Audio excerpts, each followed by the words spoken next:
Baik teman-teman semuanya, berikut kita akan sampaikan informasi tentang bantuan sosial dari pemerintah. Di mana ada informasi mengejutkan bahwa penyaluran bantuan sosial kedepannya tidak lagi menggunakan data DTKS Kementerian Sosial. Yang langsung disampaikan dari rapat kerja Banggar DPR RI bersama Menko Perekonomian Airlangga Hartarto. Dan di video ini kami juga akan sampaikan mengenai info pencairan bantuan BLT mitigasi risiko pangan Rp600.000. Ikuti videonya sampai selesai, jangan skip supaya kalian tidak gagal paham dalam menyerap informasinya. Oke, satu aja. Terima kasih Ketua yang saya hormati atas izin yang diberikan untuk mengajukan pertanyaan. Pak Menteri Menko Perekonomian yang saya hormati beserta seluruh jajaran, Bapak Ibu anggota Banggar yang saya hormati. Izinkan saya menyampaikan ganjalan hati terkait dengan penggunaan Reksosek dan rencana ke depan. Di dalam RKP beberapa kali juga dituliskan Reksosek ini akan menjadi acuan data tunggal di dalam kita memberikan Perlinsos. Saya perlu menyampaikan ini karena kita mempunyai undang-undang penanganan kemiskinan yang menggunakan DTKS sebagai acuan data. Kami membutuhkan penjelasan karena memang ada beberapa program yang sudah ditetapkan untuk menggunakan Reksosek. Sementara undang-undang kita mengenai penanganan fakir miskin, itu kita masih mengacu kepada DTKS.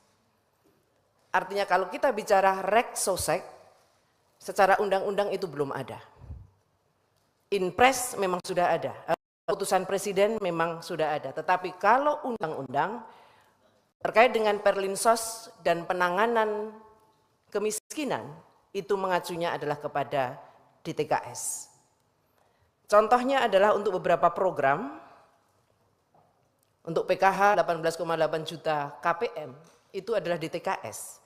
10 juta BPNT menggunakan DTKS. Tetapi 22 juta yang dari Badan Pertanian itu menggunakan Reksosek. Kita membutuhkan penjelasan itu, kalau kemudian memang Reksosek akan dijadikan sebagai bahan data tunggal kita di dalam melakukan atau membuat program Perlinsos, maka mestinya memang kemudian kita harus merubah dulu yang namanya Undang-Undang Penanganan Fakir Miskin.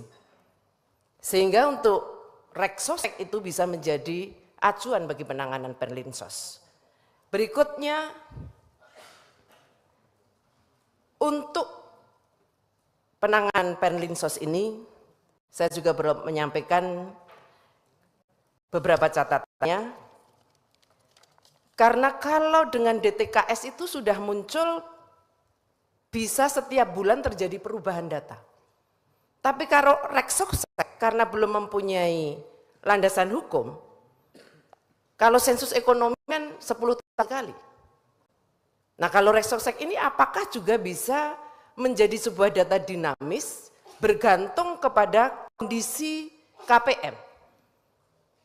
Di mana kalau DTKS itu sudah menggunakan perubahan-perubahan setiap waktu yang bisa 1 bulan sekali diajukan. Data dari mana? Dari bawah. Mungkin karena apa? KPM-nya meninggal. KPM-nya punya bayi baru. KPM-nya yang semula tidak terdata masuk mendapatkan PKH atau BPNT, kemudian juga mengalami musibah lalu jatuh miskin. Tetapi kalau Reksosek yang memang baru dimulai tahun 2022, apa iya itu akan menjadi pegangan kita yang kemudian belum ada tingkatan-tingkatan untuk pembenahan datanya. Saya berharap ini menjadi sebuah keputusan bersama kita, sehingga kalau memang Reksosek itu akan digunakan sebagai sebuah acuan, sekali lagi mohon ini juga kita harus memberikan payung hukum. Tetapi sebelum itu ada, maka acuan yang mestinya tetap mengacu Perlinsos itu menggunakan DTKS. Jadi saya berharap Pak Menteri bisa, Pak Menko bisa memberikan penjelasan kepada kami mengenai Reksosek dan DTKS. Demikian Pak, terima kasih. Penjelasannya dari saya aja ya. Yang pertama, 3 tahun terakhir di Banggar, DTKS itu ada exclusion dan inclusion error hampir 30%. Dan itu setiap tahun, itu declare pemerintah. Baik Raker maupun di Panja A maupun di Panja Belanja Pusat. Atas dasar itu kemudian Komisi 11 mengambil inisiatif memberikan dukungan kepada BPS untuk melakukan Reksosek. Nah, insya Allah Reksosek ini memang nantinya ketika akan diterapkan itu akan lebih canggih dari TKS karena dia akan mempergunakan sidik jari atau retina mata. Sehingga tidak terjadi lagi seperti DTKS. Memang ideal seakan-akan DTKS itu dari bawah ke atas. Tapi kalau dari bawah terus, kadang-kadang itu kalau tidak tetangganya kepala desa, tim suksesnya kepala desa. Dan itu fakta di setiap kabupaten yang kita temui. Tapi nanti itu sebenarnya tidak kepada Pak Menko, itu nanti kita bahas di Panja A, di tim pemus itu masih bisa dimasukkan, bahkan di RKP nanti kita masukkan. Ya? Oke, baik. Terima kasih. Dari kanan ada lagi ya? Lu nggak adanya pelan-pelan, jangan kayak marah ketua.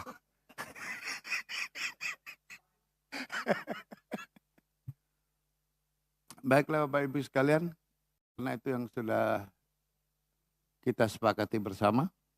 Baik teman-teman semuanya, lantas bagaimana tanggapan dari Kementerian Sosial? Jadi Kementerian Sosial menegaskan bahwa data penerima bantuan sosial yang tersaji di Data Terpadu Kesejahteraan Sosial atau DTKS diperbaharui atau mengalami proses pemutahiran data setiap bulan. Jadi pemutahiran data ini diakui dan diapresiasi oleh Komisi Pemberantasan Korupsi atau KPK karena DTKS yang padan dengan nomor induk kependudukan atau NIK terus meningkat setiap saat. Sedangkan menurut Kepala Pusat Data dan Informasi Kesejahteraan Sosial, Kementerian Sosial Agus Zainal Arifin yang mengatakan bahwa pemutahiran data tersebut melalui proses verifikasi berjenjang mulai dari tingkat RT hingga RW, kemudian dibawa dalam musyawarah desa atau kelurahan, sampai pengesahannya oleh kepala daerah masing-masing. Dan DTKS juga sudah melalui pengecekan berlapis pada proses pemadanan data dengan data milik kementerian dan lembaga lainnya. Kemudian Zainal Arifin saat melakukan konferensi pers di ruang pusat kendali Kemensos di Jakarta hari Jumat tanggal 21 Juni kemarin mengatakan bahwa pengelolaan DTKS oleh Kementerian Sosial merupakan amanat Undang-Undang Nomor 13 Tahun 2011 tentang penanganan fakir miskin. Data ini pun digunakan sebagai data terpadu penerima bansos bagi kementerian atau lembaga lain. Dan pada kesempatan lain, Dirjen Lim Jamsos Ruben Riko mengatakan bahwa penerima bantuan sosial tetap mengacu kepada DTKS Kementerian Sosial sesuai dengan amanat undang-undang tersebut. Kecuali nantinya undang-undangnya dirubah. Jadi teman-teman semuanya sudah jelas ya, di bulan Juli 2024 ini untuk pencairan bantuan sosial baik itu PKH BPNT maupun bansos lainnya masih mengacu ke data DTKS Kementerian Sosial. Sedangkan untuk data Reksosek belum ada informasi yang disampaikan secara resmi oleh pemerintah sebagai pengganti DTKS. Baik teman-teman semuanya, itulah tadi update informasi bantuan sosial dari pemerintah hari ini. Semoga informasi dari bermanfaat. Akhir kata, wassalamualaikum warahmatullahi wabarakatuh.